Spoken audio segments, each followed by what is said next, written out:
A graça e a paz do nosso Senhor Jesus Cristo. Mais um devocional Unidas para Florescer. Hoje no Evangelho de João, capítulo 15.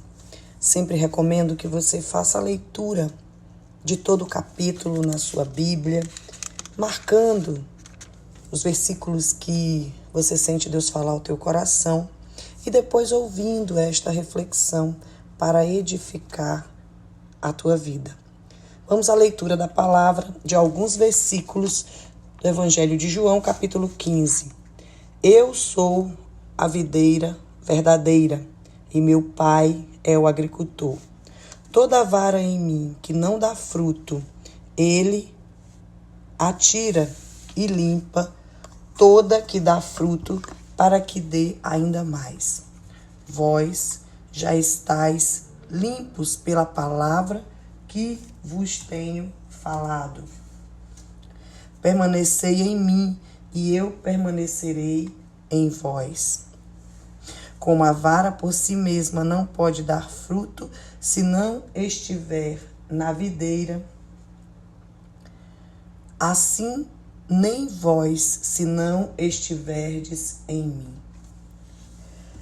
Eu sou a videira, e vós as varas. Quem está em mim e eu nele, esse dá muito fruto, porque sem mim nada podeis fazer. Se alguém não estiver em mim, será lançado fora, como a vara, e secará, e os colhem, os lançam no fogo e queimam. Versículo 7. Se estiverdes em mim, e minhas palavras estiverem em vós, pedireis tudo o que quiserdes, e vos será feito. Nisto é glorificado meu Pai, em que deis muito fruto, e assim sereis meus discípulos. Versículo 12. Este é o meu mandamento: amai uns aos outros, assim como eu vos amei. Ninguém tem maior amor do que este, de dar a alguém sua vida pelos seus amigos. Versículo 16.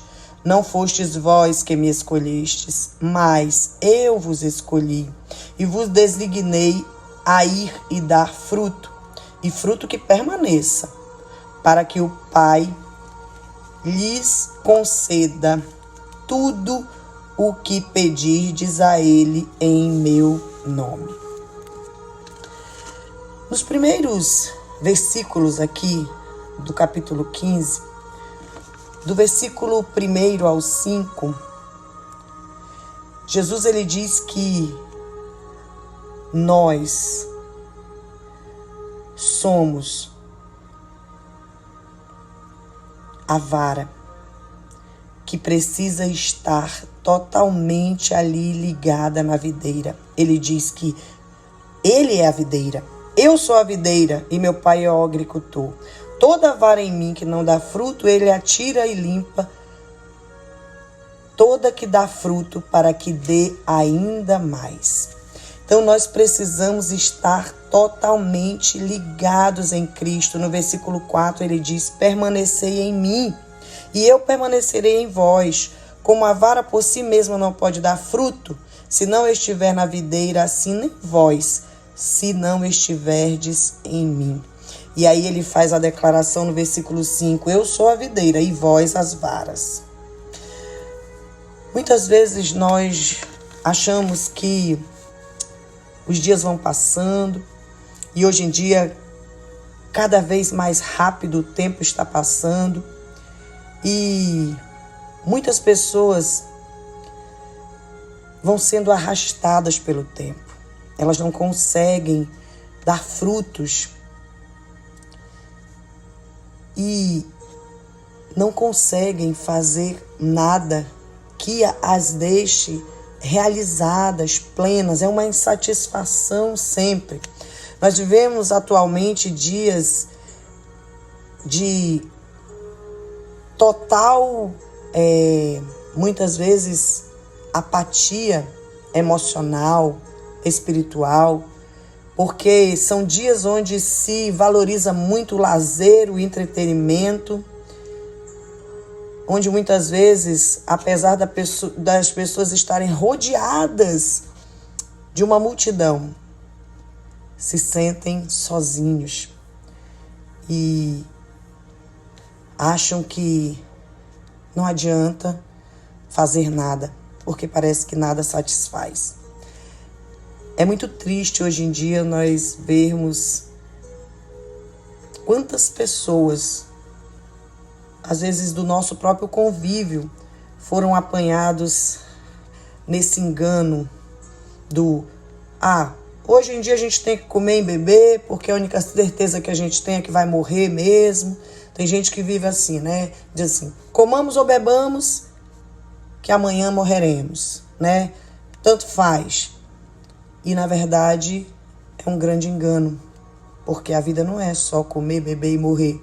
Existe uma vida eterna, onde muitos se enganam com doutrinas, com filosofias, mas não existe nenhuma garantia. A única garantia que tem está alicerçada na Bíblia Sagrada e não em uma religião evangélica, católica, espírita, candomblé. Não é isso. É a Bíblia, é a palavra de Deus, escrita, né, através dos tempos, das gerações, para edificação e direcionamento para o mundo.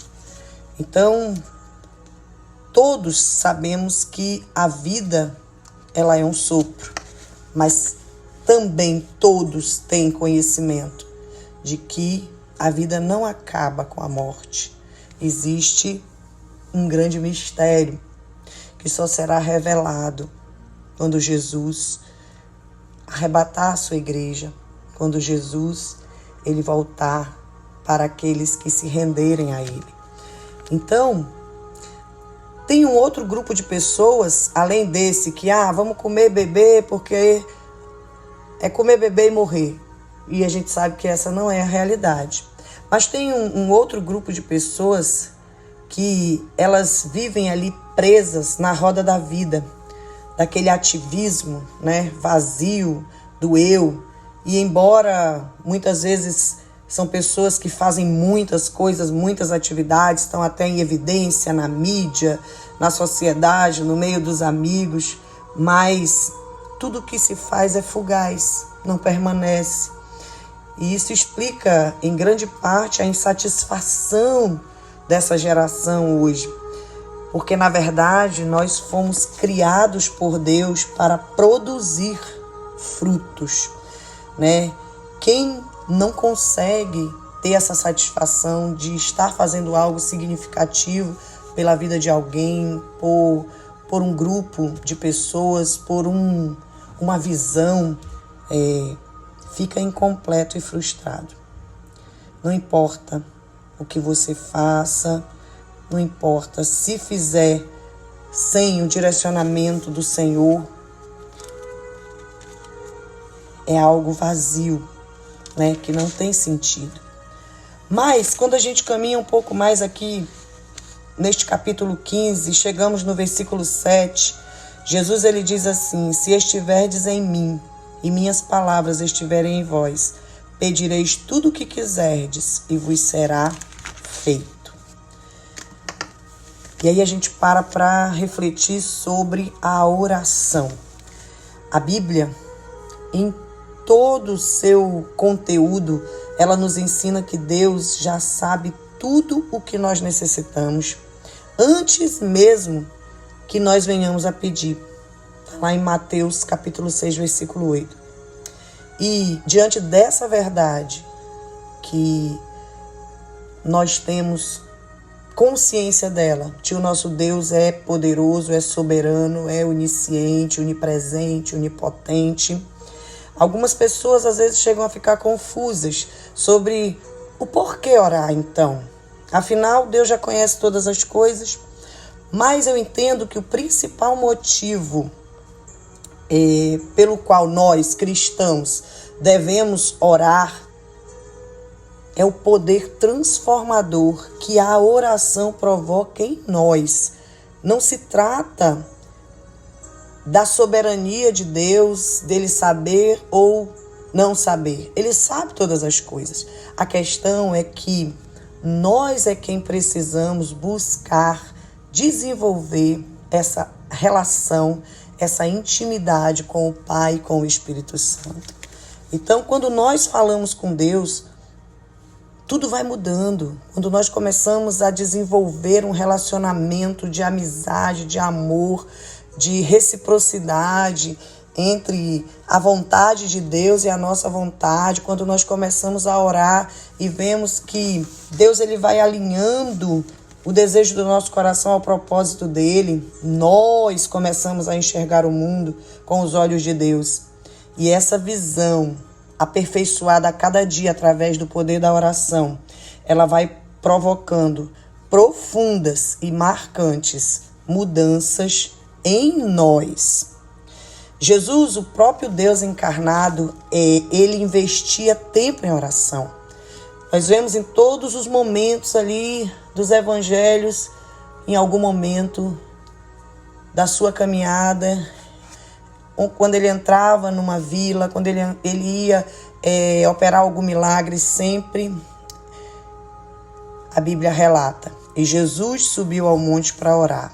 E Jesus afastou-se para orar. Então, Jesus ele estava sempre buscando essa intimidade maior, porque ele precisava desse direcionamento para viver o propósito para o qual o Pai o havia enviado à terra. E dentro de todo o contexto bíblico, nós vemos homens e mulheres que andaram com Deus e marcaram história. E todos eles dedicavam grande parte do seu tempo à oração. Martinho Lutero um dia declarou: tenho tanto que fazer que não posso prosseguir sem passar 3 horas diariamente em oração. Nós investimos muitas vezes pouco tempo numa vida de oração. E desistimos às vezes fácil, não perseveramos o suficiente. E acabamos muitas vezes entrando nessa visão imediatista ou fatalista que diz: tudo que Deus criou e Ele planejou já foi determinado mesmo e vai acontecer, quer que nós oremos ou não. Mas isso não é bem verdade. Existe um poder na oração que somente quem vive essa comunhão em oração é que consegue viver experiências com Deus. Quando você ora de maneira correta, alicerçado na palavra, entenda bem isso, nós nos tornamos cooperadores de Deus. E não há nada mais maravilhoso, emocionante, estimulante, edificante nas nossas vidas do que participar da ação de Deus na vida de outras pessoas e na vida da igreja, na vida de pessoas que muitas vezes nós nem temos tanta afinidade, mas nos colocamos como colunas de oração, de intercessão, e Deus opera milagres, cura, liberta, traz restauração familiar, tudo pelo poder da oração. Mas nós precisamos entender que existe um propósito na oração. Nós precisamos nos exercitar em oração para orar com eficácia. Não apenas só tempo. E entender principalmente que a oração não é só falar, né? Orar não é só pedir. A oração, ela envolve adoração, louvor, gratidão, confissão, intercessão e os pedidos. Sim, Mas você vê que os pedidos eles vêm por último. Primeiro eu tenho que adorar a Deus, eu tenho que louvar no meu momento de oração, eu tenho que agradecer, eu tenho que confessar os meus pecados no momento da oração, sabe? Pedir perdão, pedir reconciliação, interceder por aqueles que eu amo, por aqueles que eu nem conheço muitas vezes, mas que me pediram uma oração intercessória.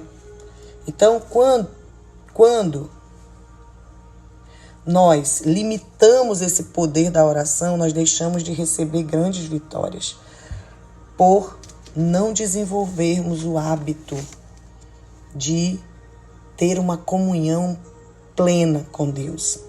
Talvez você esteja no auge da sua vida de oração, talvez você nesse momento não esteja conseguindo orar, talvez você esteja iniciando essa vida de oração, está aprendendo a cada dia. Mas a verdade é que quando nós estamos ligados em Cristo, estamos aliançados em Deus e temos a convicção de que o Espírito Santo habita em nós, a nossa oração ela vai fluir. Talvez você esteja se sentindo culpada por não ter uma vida ativa de oração. Talvez você pense assim, parece que a minha oração não passa do teto, eu oro e nada acontece. A palavra que eu tenho para você nesse dia é: não desista. Você pode sempre recomeçar, retomar de onde parou. Sua fé, ainda que pequena, pode realizar grandes milagres através da oração. Mas o milagre só vai acontecer se você tiver uma vida de oração. Então, eu te desafio neste dia, que tal começar uma vida de oração agora, para que Deus mude a tua história e da tua família. Que o Senhor te abençoe, fica na paz do Senhor. Eu declaro sobre a tua vida toda sorte de bênção, um dia vitorioso, cheio da presença de Deus, da graça de Deus e um despertamento para uma vida de oração e comunhão com Deus.